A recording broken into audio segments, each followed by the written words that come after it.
Recording. Okay. So, quote from John Paul II. Evangelization will always contain as the foundation center and at the same time the summit of its dynamism. A clear proclamation that in Jesus Christ, salvation is offered to all as a gift of God's grace and mercy.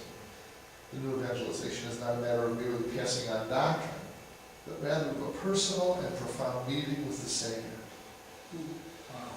Nice way of putting it.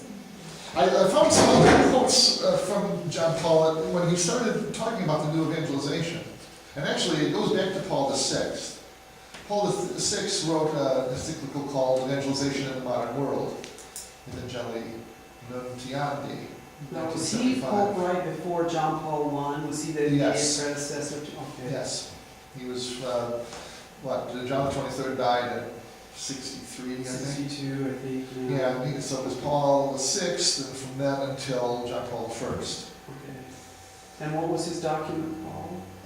Evangelii Nuntiandi. It's evangel with two I's at the end.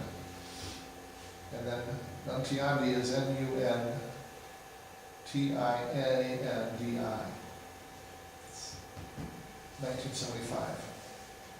And he talked about relaunching evangelization as part of the life of the church. And it was John Paul II's sort of insight that the Catholic Church, this is a quote, the Catholic Church is understood by many of her own members, as well as those outside her, to be primarily liturgical, pastoral, and hierarchical. But the church is fundamentally missionary by nature.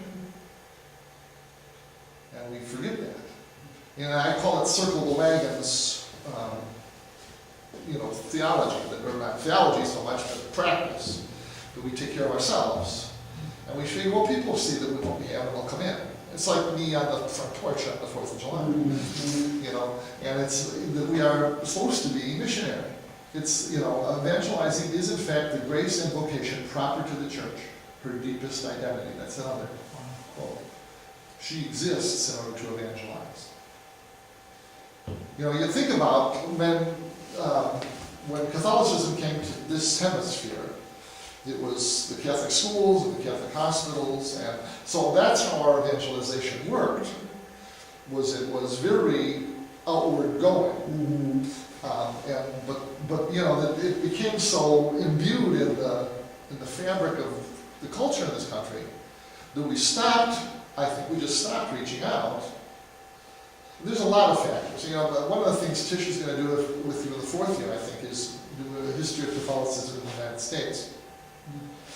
Because when it came here, it was, except for Maryland, it was a very foreign thing. It was ethnic. So there were Catholics from Ireland, Catholics from Italy, and Catholics from Germany. But it was, they moved into enclaves of their own. And basically there was no evangelization going on either, because it was all just self-perpetuating. But they needed to do that at the time because they were in an antagonistic culture. And most of the country was anti-Catholic. They were compressed too. I have somewhere a comic book that was printed, I'm going to say, not that long ago, 1930s maybe. And it's sort of a track. Jack Chick? Track. Or was it pre-Jack Chick? I don't know Jack Chick. He did for years these little cartoon strips that were very anti-Catholic.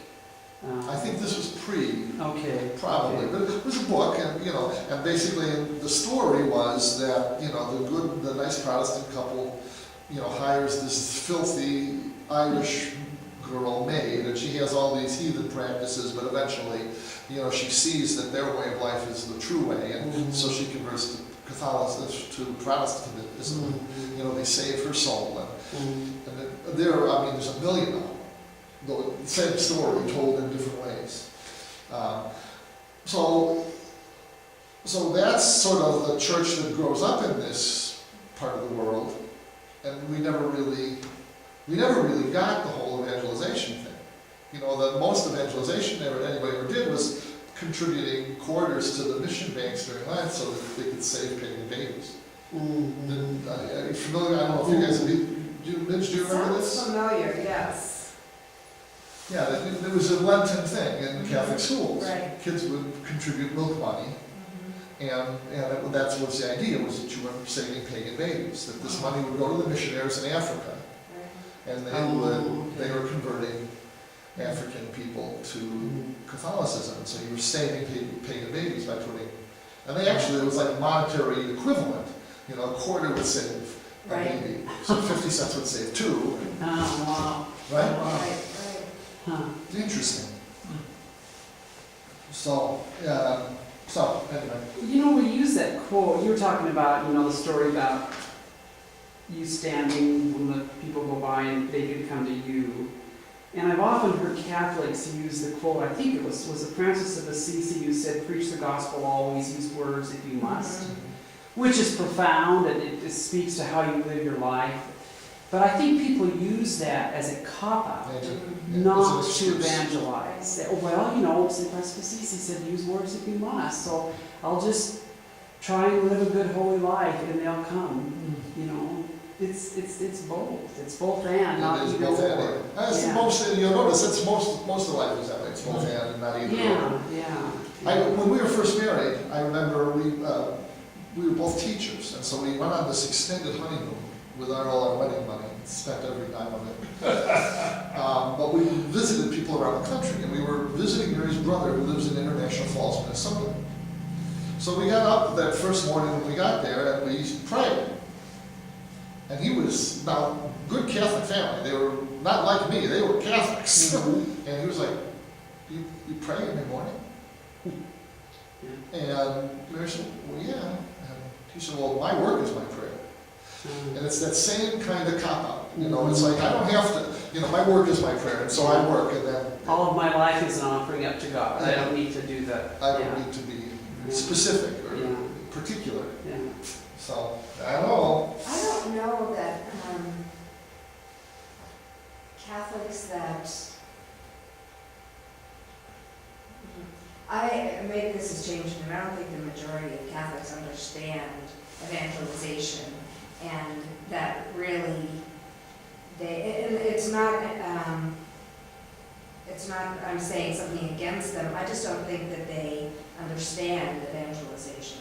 Like, I think they equate it they're to all about, I went to Protestants. mass, I went to the Holy Day, I went to. I went to confession. Yeah, Mhm. it's kind of self Yeah. more than Community. looking around and saying, how can I help bring somebody else in? I mean, Absolutely. I don't think that it's an intentional or, I think you it's know. mean-spirited, it's just, this is what Catholicism Right, means. yes, That I'm faithful to right.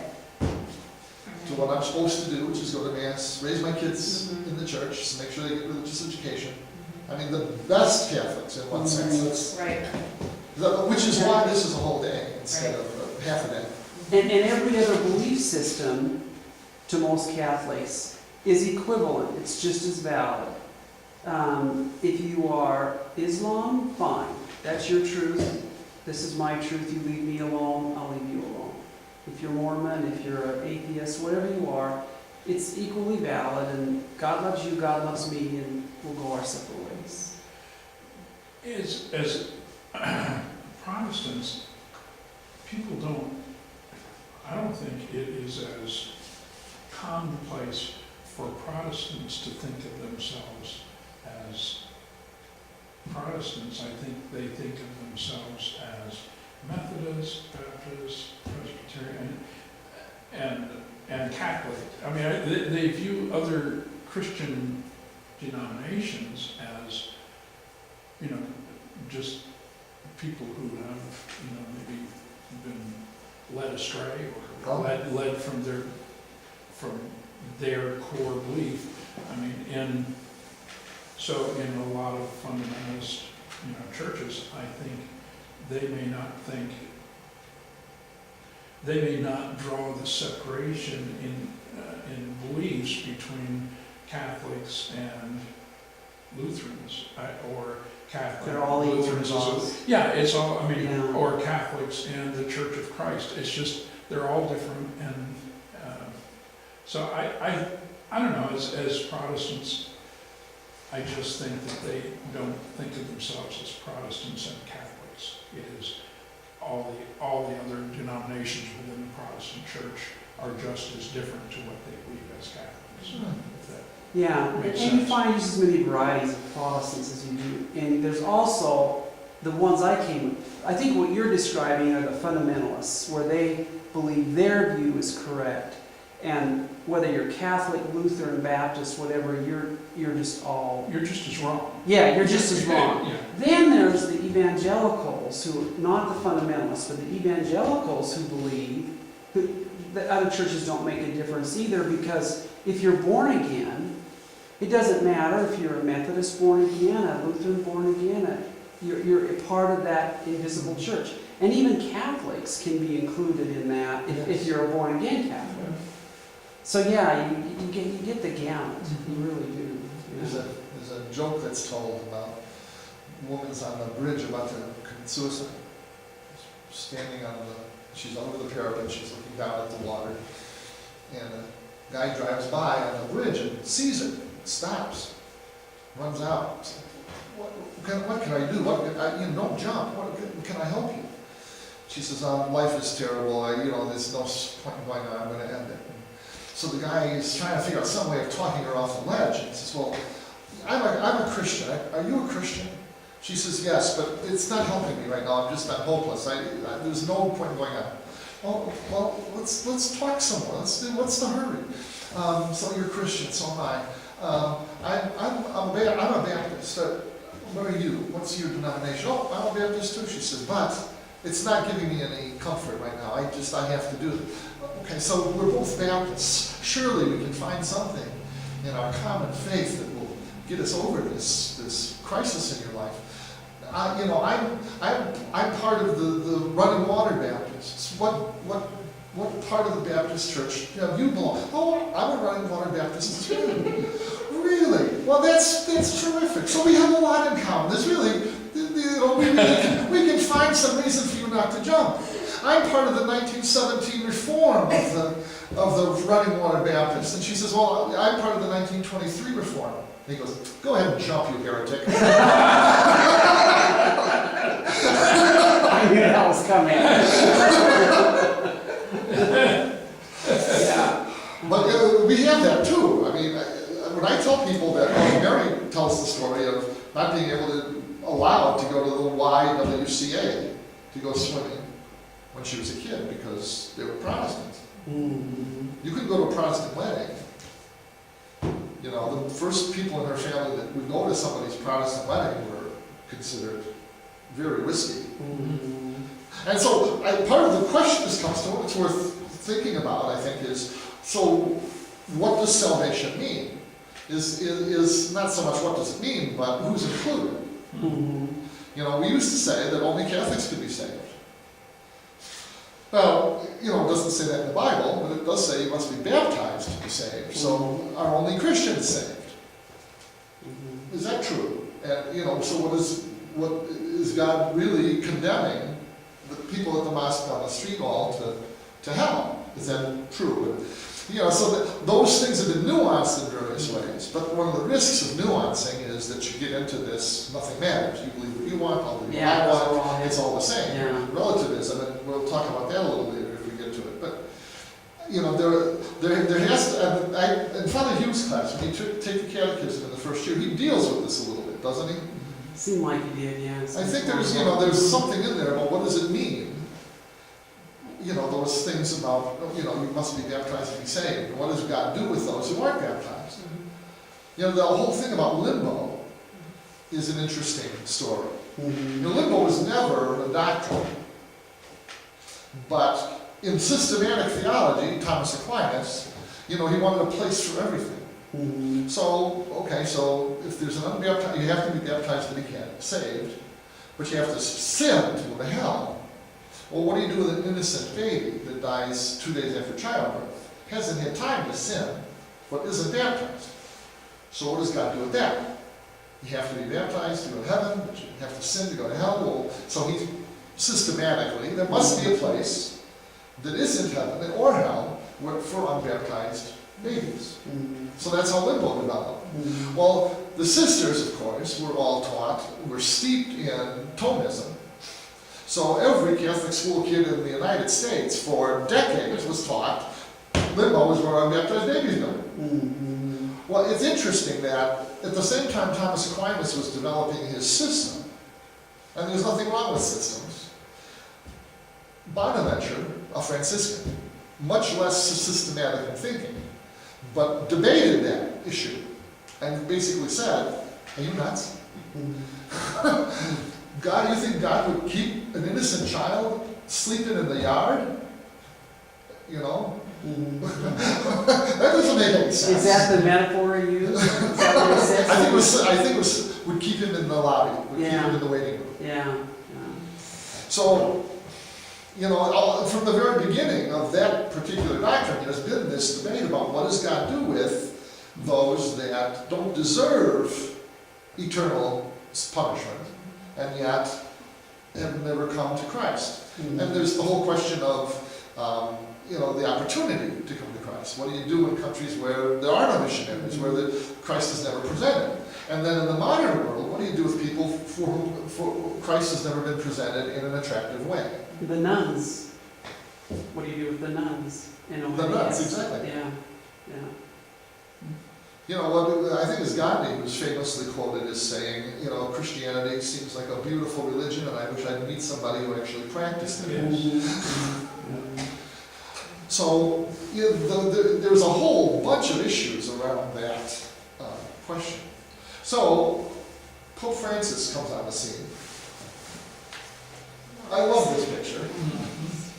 It really, you know, it captures the spirit that he has sort of communicated in the last 6 months, or whatever it's been. Mary found this picture in a newspaper, cut it out in newsprint, you know, and she Mhm.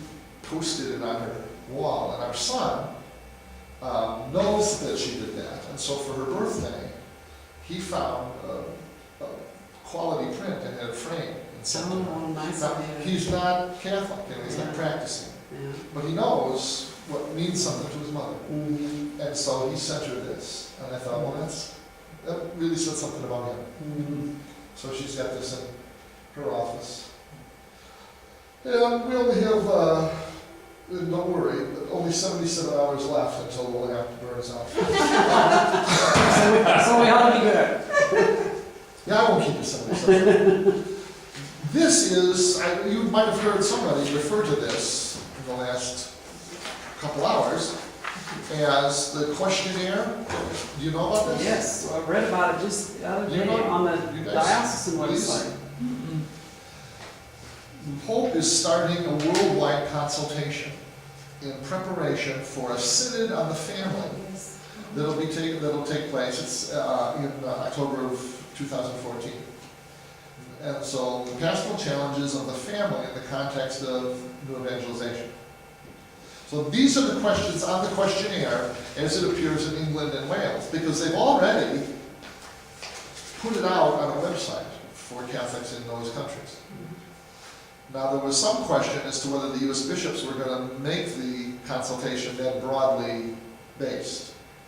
But already, within 2 days, there's been so much backlash that the U.S. bishops were not going to make this a broad consultation, that I think they'll be forced to make a broad consultation.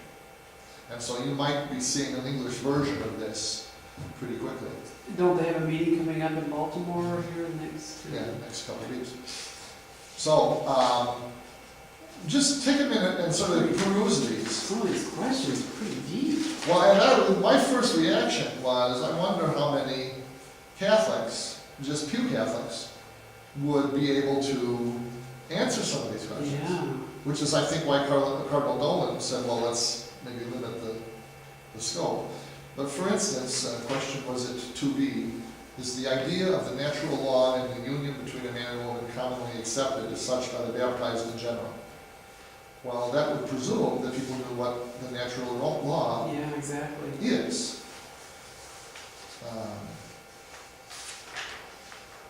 You know, and some of these questions are clearly from you know, a hierarchical point of view. You know, in cases where non-practicing Catholics or declared non-believers request the celebration of marriage, how is this pastorally dealt with? And even the very first question, describe how the church's teaching on the Vatican contained in the Bible. Why do you mix this? Well, I'm sure all those are all papal documents, but Yeah. most people would look at those and go, whoa, Well, what I do have you no idea. mean? Yeah. Yeah, so they'll definitely have to, for lack of a better term, dumb it down. It'll be interesting to see how this same survey comes out.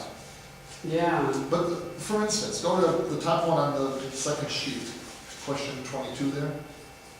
Is there a law in the country recognizing civil unions for people of the same sex and equating it in some way to marriage? Well, yes, there is.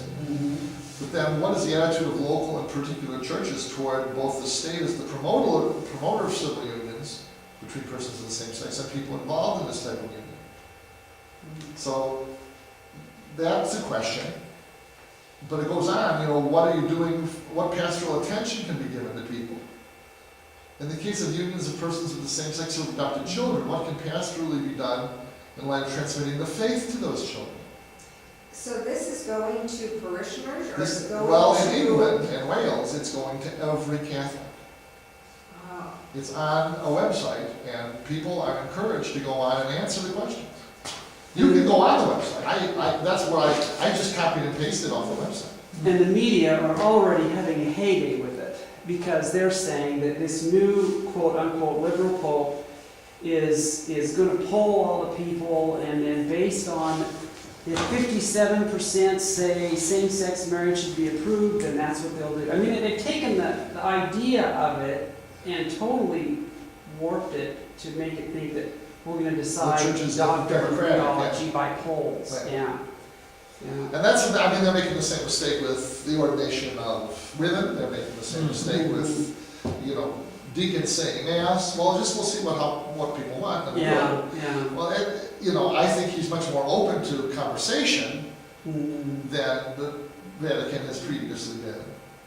The real reforms are going to escape notice, because the real reforms are going to be in the Vatican Bank, in the way he does consult with the G8 that he calls them, the 8 cardinals from around.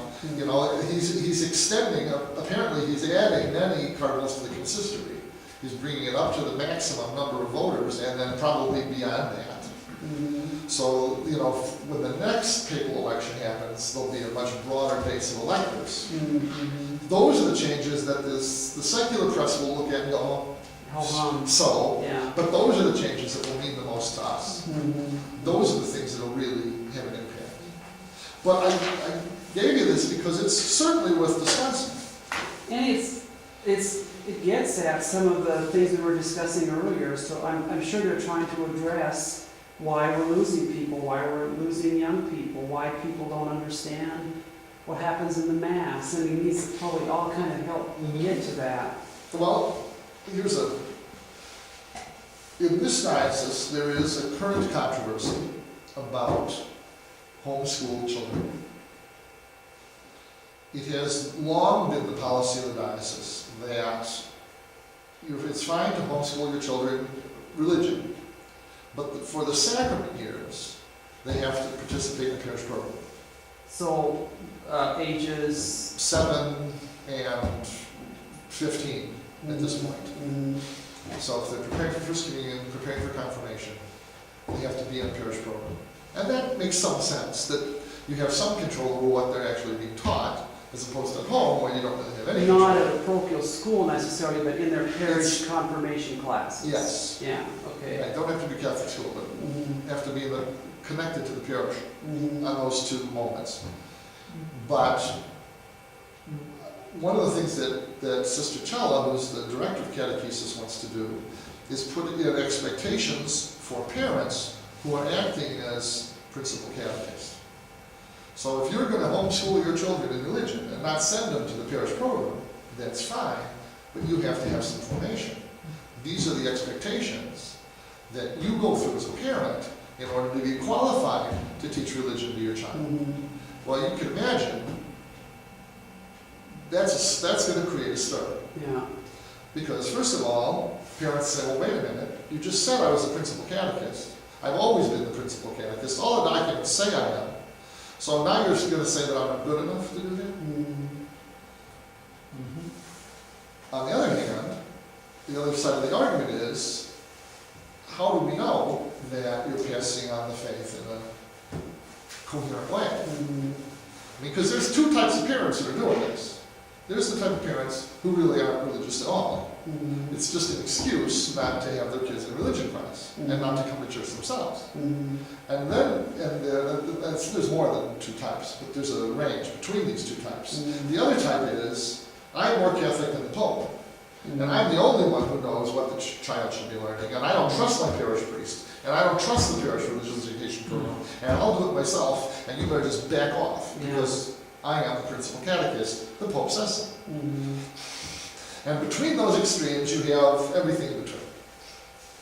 It's the same issue that state governments deal with in whether to license private schools or make teachers take some basic certification before they can teach in home schools. And in every state, it gets to be a huge controversy because the state's trying to step in and impose its values, its education on these homeschool kids. But how does the state know if these homeschool kids are getting at least the basics, in education? So I suppose on a more of a theological scale, it's kind of the same. It is kind of the same thing. Yeah. Well, Idaho is, with the culture in Idaho is so anti-government that you have a little more of that blowback here than you would in Illinois. Yeah. But you still, there's standardized testing. Usually that's how they get around it in the public school arena. Is you can do what you want, but the kids have to pass a standardized test at certain points in their career. And that's where they get certified as having learned what they're supposed to learn. I don't even think they have to do that in Idaho. And they might not. Yeah. But, so with religion, it becomes a little more tricky, because you can imagine if somebody had to put together a test. Okay, you're an 8th grader, I want to know how much faith you should know. How much faith should you know by the time he's an 8th grader? Tell me about God and its steps. Yeah. At least you can pronounce it. Joy and hope. Think about it as joy and hope, because that's what those mean. So then this is a question around evangelization too. Is the evangelization of children, the evangelization of the people in the pew and how much they understand about what the church teaches? All those questions are in here. So the Pope just recently gave an address to the Brazilian bishops. And he used the Madonna of Aparecida, I think is right, is a parable. Basically, in the way this story goes is there were fishermen, and they'd been working all day. Sort of it's the story of Peter and the other apostles on the boat after the resurrection. They were fishing all day, haven't caught anything. Their boat's dilapidated, their nets are torn. As they're rowing into shore, they find washed up in the surf this broken statue of Our Lady. And basically they decide that they should restore the statue. They should try to repair the statue. Make our day should be worth something.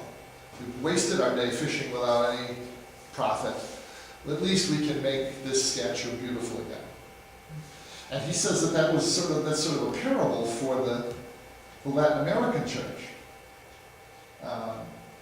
God's message is one of restoring what was broken, reuniting what was divided. Walls, chasms, differences which exist today are destined to disappear. And the church is meant to be the restorer, the one that creates reconciliation.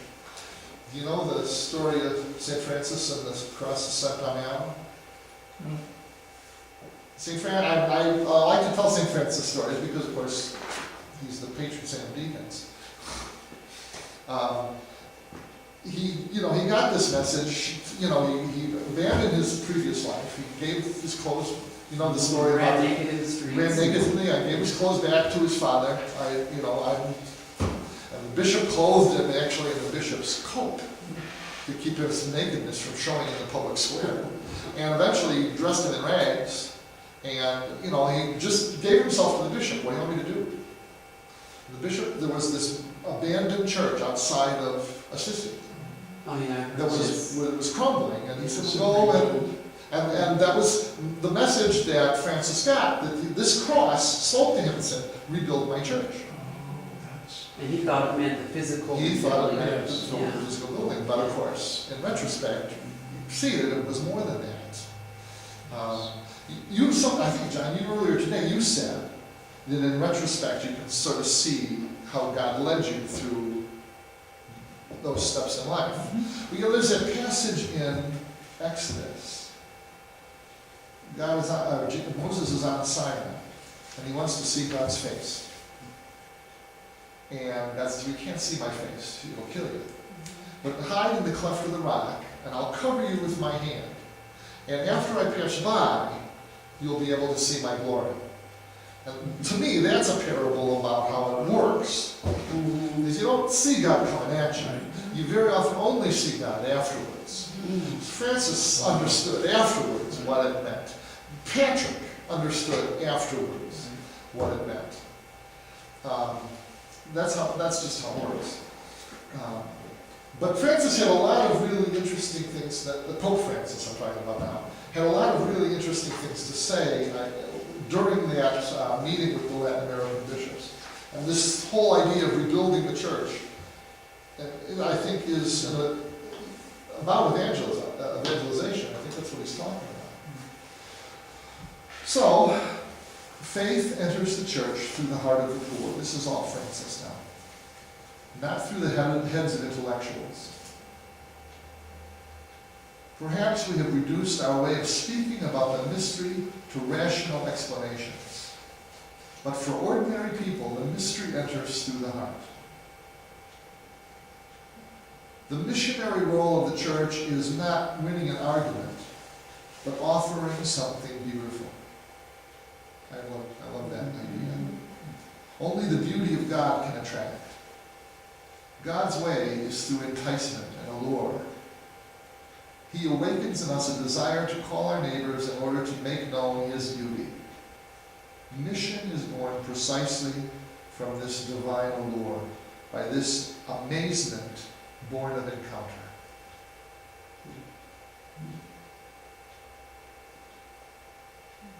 Is that in a recent, what did you say the setting was? The Latin American Bishop Conference, Yeah. Brazilian bishops, I guess. It was just the bishops of Brazil.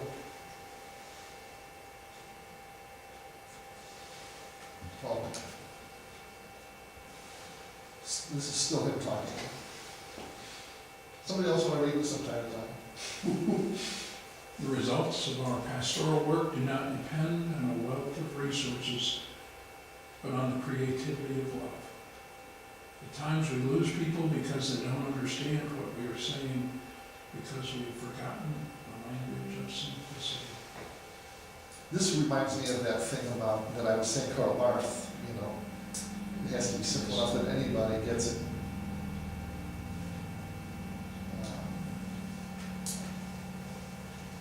The whole thing about, one and being are consubstantial. And, we get tied up in those kind of debates about what words should we be using. Ordinary people don't care and aren't making those distinctions.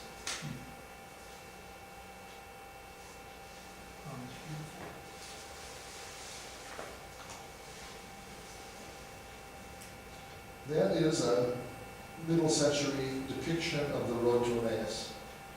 Two disciples meet the stranger on the road. They don't even know who he is. Right.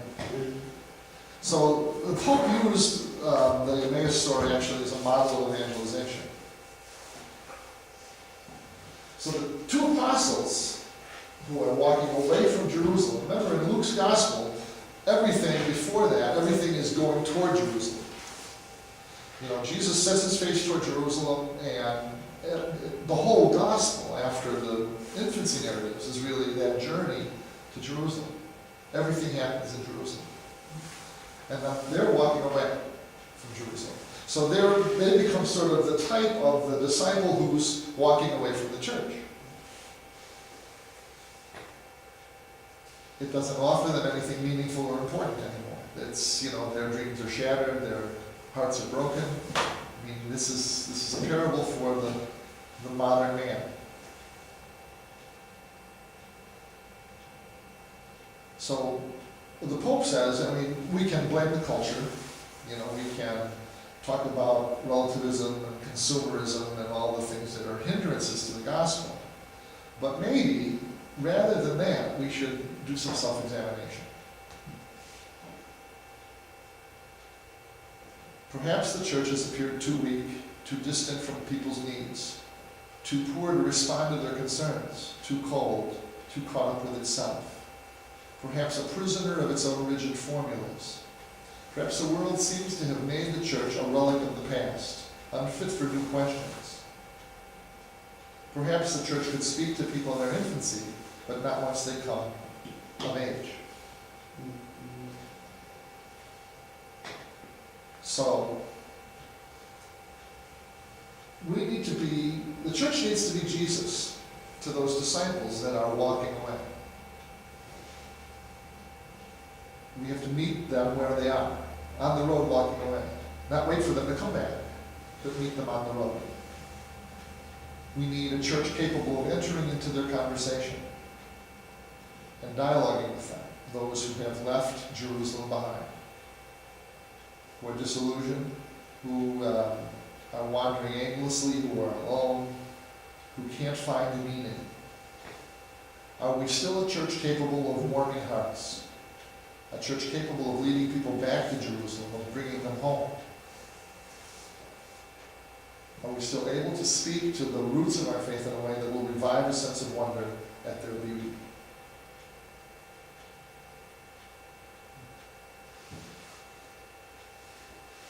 So I'm going to keep reading, because I think this is good stuff.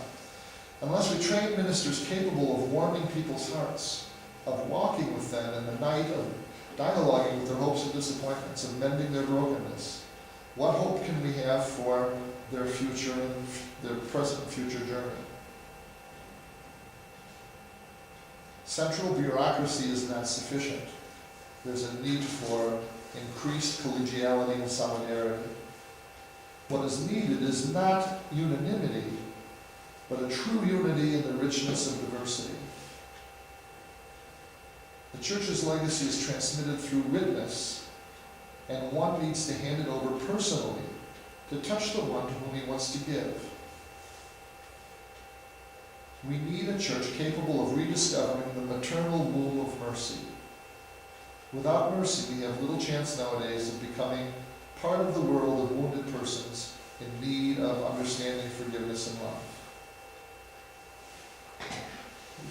The other thing he says, that whole image of the maternal church. He says, if we lose women, the church becomes sterile. And I like that. I like the way he said we must warm people's hearts, because, and that's what they said after the encounter, did not our hearts burn within us? Yeah. The Levier story is really such a good story for bringing all those kinds of things to light. There's a part of the Eucharistic prayer that it's not one of the main four, it's one of the votive masses. But it says, just as for them, so for us. You break open the scriptures and you break open the bread. Referring to this. Referring to this story.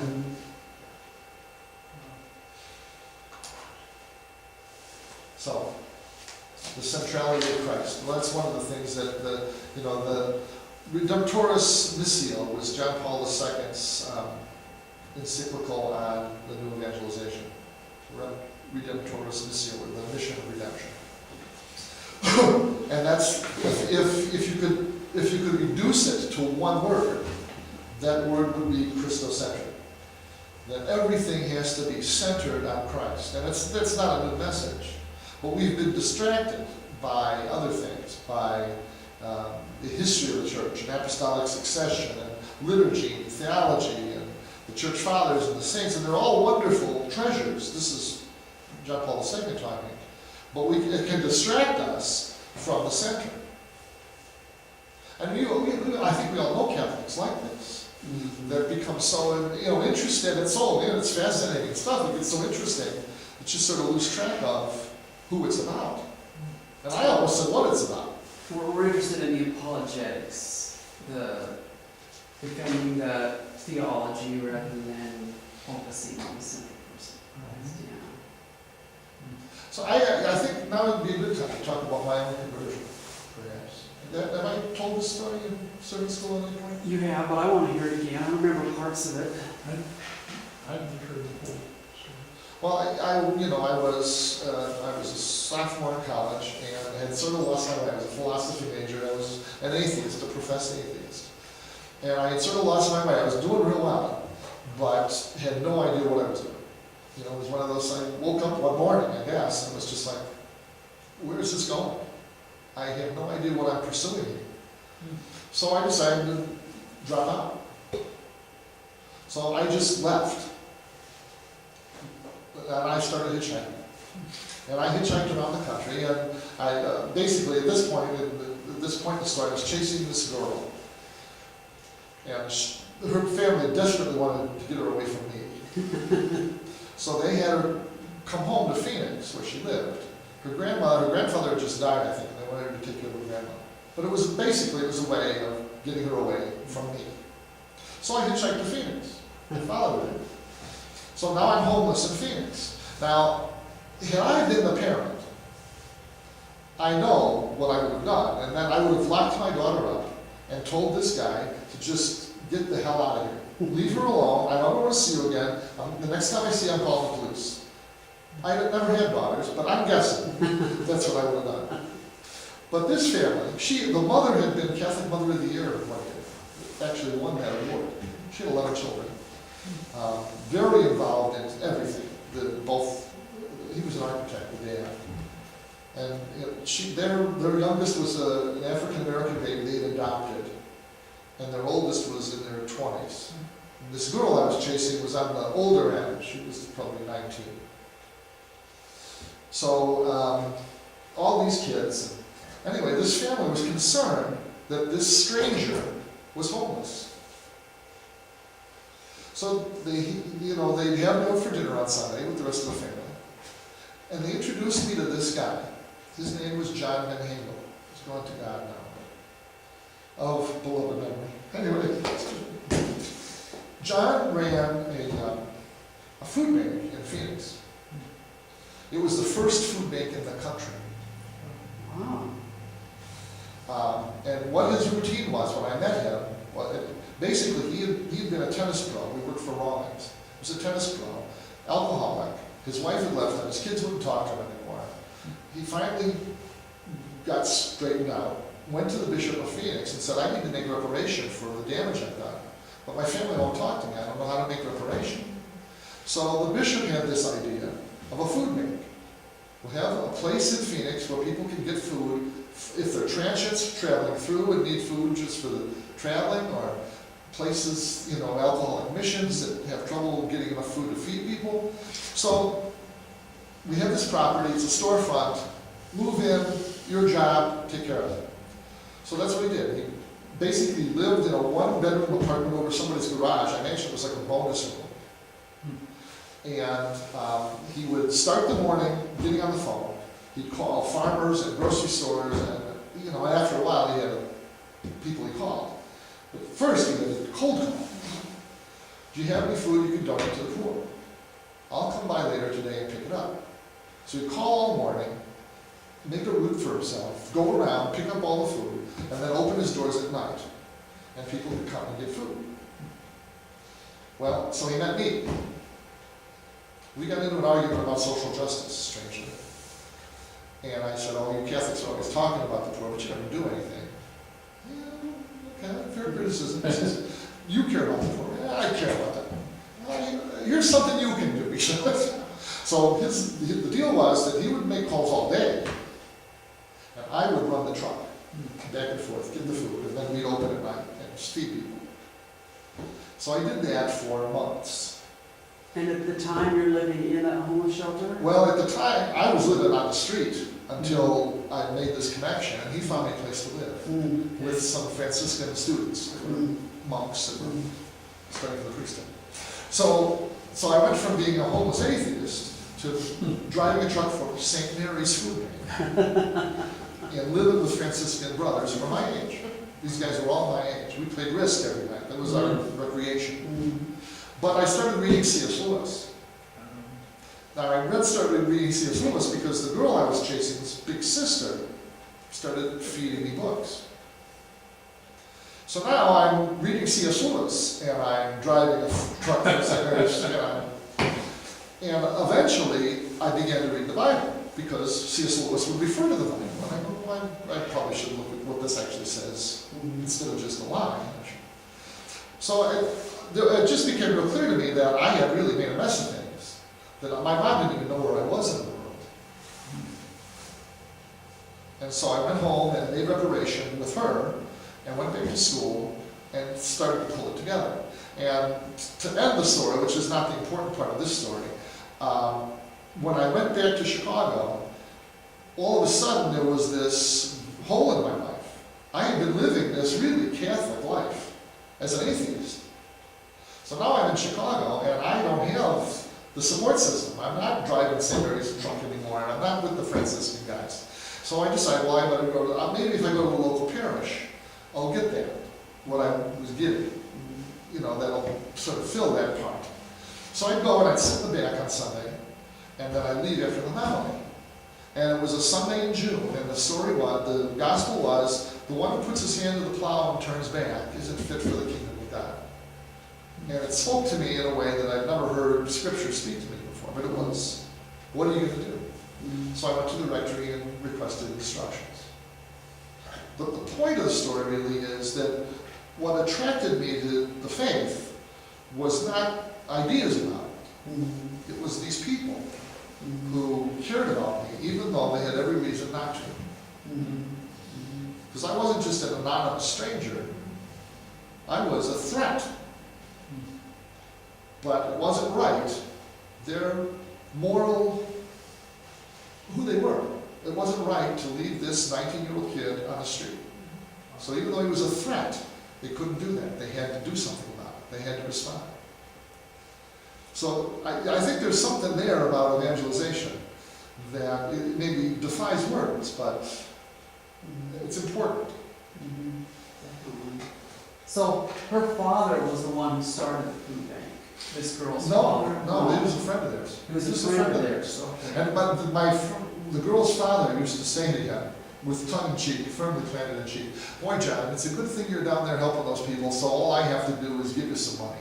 That's how a lot of people feel. Oh, Well, yeah. if I give money, then I don't have to worry about it. Uh-huh. Yeah, Uh-huh. yeah. So, It is, when I was on the street hitchhiking, what happened to me in my introduction to the Salvation Army was, there was a girl that I know in high school, and she would see me or go out with me unless I was to church with her, not knowing the Salvation Army was really a church. So I went, it was kind of a joke to me, I had gone down, it was such a joke, I'd gone down to the Salvation Army store and bought one suit and dressed up like an old gangster because I thought she was messing with me. So I went to the Salvation Army Church for the first time. It was a dilapidated building, windows cracked and walls sure. chipped and fallen down. This old guy, he was like 140 years old, and he put me on the front door. He greeted me there, didn't look at what I was wearing. I looked like an idiot, because I was.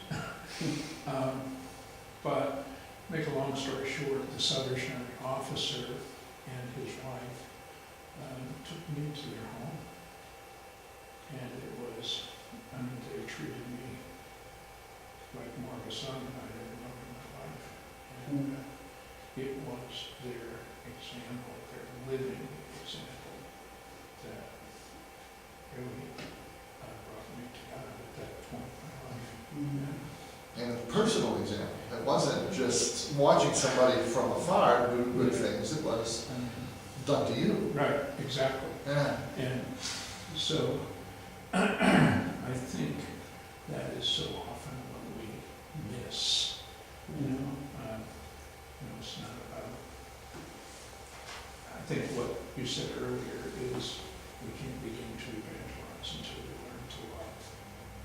And they just, they made an impact on a lot of people. We'll never leave, so Yeah. it's amazing. It's all of us that came in there. Poor Mitch Cradle Catholic. You probably had examples of people who brought you closer too, but I was a high school student and raised in a family that could care less.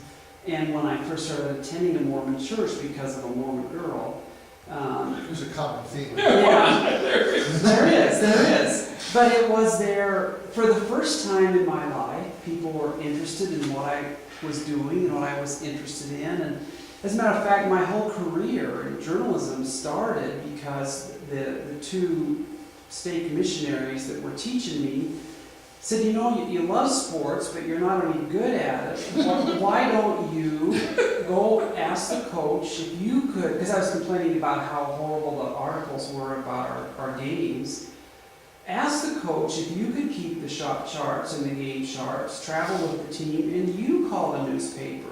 And something that a parent might suggest to their son. Yeah. And, that's how I got my start in journalism. But yeah, it had nothing to do with the theology at all. It was their reaching out and their expressing an interest in my life, just like, Just like that, yeah, it's common, it's common more than just the sexual attraction apparently. Yeah. Do you have a story? Oh, Is it but- great looking? But about, because everybody has to sign on for themselves, it's not just being born in it. At some point you said, no, this is what I want. Right. I was born and raised Catholic, went to 12 years of Catholic school, and then left the church as soon as I could get out on my own. So, but I wasn't until I came back to Holy Apostles that I came back to the church, so it was probably 25 years.